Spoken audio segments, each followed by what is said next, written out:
This is my full soccer journey story about how I went from club to D1 to professional soccer. I started playing soccer when I was just 3 years old. My mom just said I had a ton of energy and needed to burn it off somewhere. It's actually hilarious because after my first season of soccer, I remember coming home from school and my mom let me know that she signed me up for another season of soccer, and I absolutely broke down. I locked myself in the pantry, cried, and she asked, well, if you don't want to play soccer, then what do you want to do? And I told her, all I want to do is sit at home and eat snacks. Relatable. I stuck with it and I ended up playing on a very successful club team. I played for Real Colorado ECNL, and I was super lucky that I played with a lot of the same teammates for my whole club career. When I was 16, I got my first call up to the US Youth National Team, and if you know anything about soccer, that was a dream come true for me. However, at this camp, it was my first ever experience with the beep test. I ended up absolutely failing, but honestly, it was such a pivotal point for my career. I really think it made me into the person and player I am today. Instead of feeling defeated, I put my head down, worked so hard, and became one of the fittest players on my D1 soccer team. I committed to the University of Denver, where I played college soccer my freshman year of high school. Now, this is super early, and I don't think you can do this anymore. The University of Denver was one of the first schools I visited, but like I said, my parents weren't athletes, and I didn't really have any mentors. So when I got an offer from DU, we jumped at it. Honestly, I couldn't be happier with my decision. One of my goals for looking at colleges was finding a program where I could play and compete for all 4 years, because I already had the goal of playing professionally. And thankfully at DU, I had the opportunity to do just that. I played for all 4 years, and after my senior year, I compiled all my film together and entered into the NWSL draft. The NWSL is the women's professional league here in the US. Unfortunately, I went undrafted. I had no clue if I was even going to have the opportunity to try out for an NWSL team, but the day of the draft, the Orlando Pride called me and told me they picked me up as their discovery pick.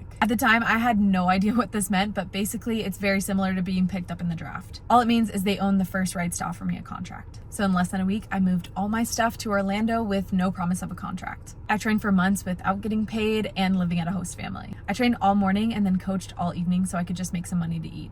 Finally, after a couple months, the Orlando Pride offered me my first ever pro contract. This felt like such a milestone for me after not getting drafted. I played for Orlando for 2 years and then got traded to Angel City FC, where I play now. My pro soccer journey has had a lot of ups and downs, so make sure to follow if you want to hear all the stories.